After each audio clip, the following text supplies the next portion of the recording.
Welcome back to Keep It Real Boxing. This is Cypherbox bringing you the latest in boxing news. And basically what I want to talk about here is again Anthony Joshua versus Luis Ortiz. Now, as you all know, Luis Ortiz has enforced his mandatory challenge for Anthony Joshua's WBA title.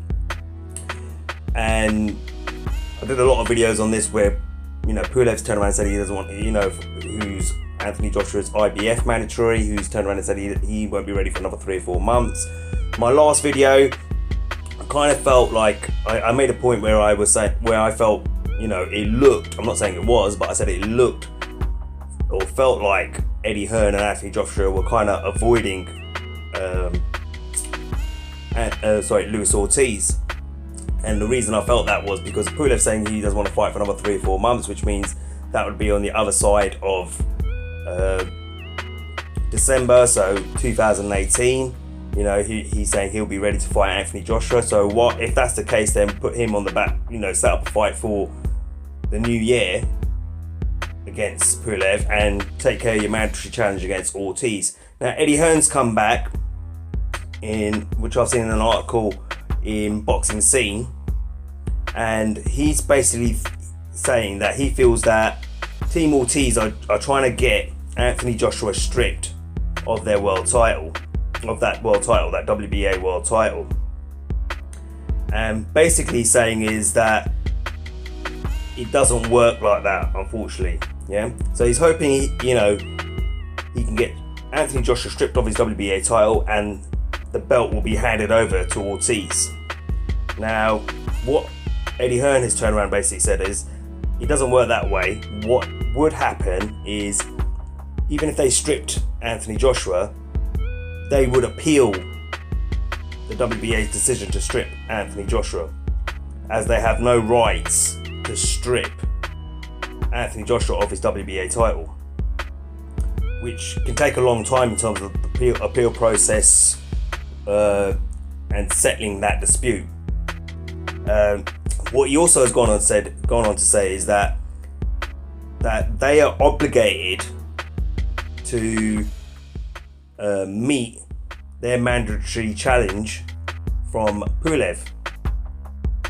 That Pulev's now, that fight, that mandatory challenge with the IBF belt has been been sitting around now for about a year. It was ordered a year ago. They had an exception when they fought Molina. They had an exception when they fought Vladimir Klitschko. Now they've run out of exceptions from the IBF and they basically have to fulfill that mandatory challenge now. What he also has gone out and pointed out is that if you're following the rules of the unified champion, you have to go in order of your mandatory challenges. So basically, the IBF ordered their mandatory challenge for their IBF belt for Anthony Joshua to fight that mandatory challenger a year ago.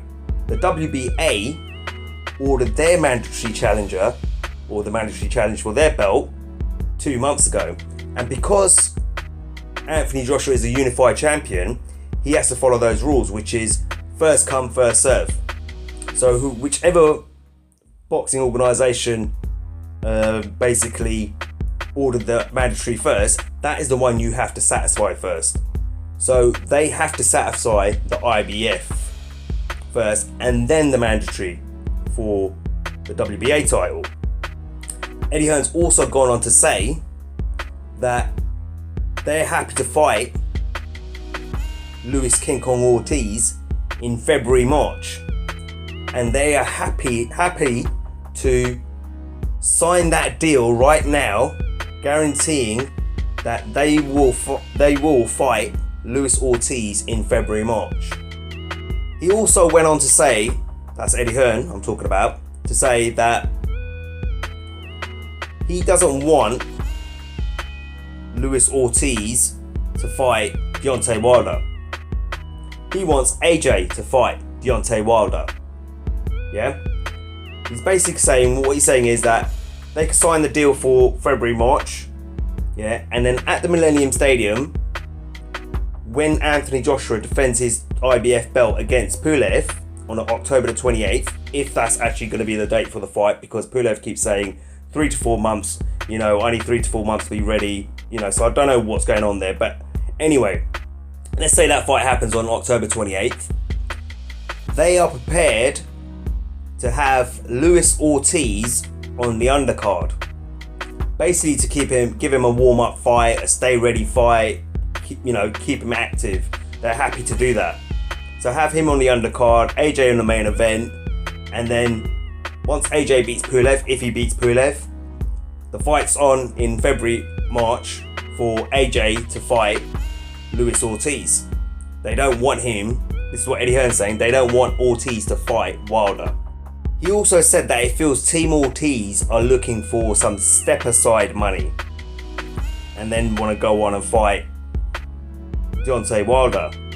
He's saying that's not going to happen, that they're not going to get any step-aside money, because under the Unified Champion rule, AJ is obligated to give a title shot to his IBF mandatory challenger first, because that is the first mandatory challenge that was ordered out of the two organisations, the IBF and WBA.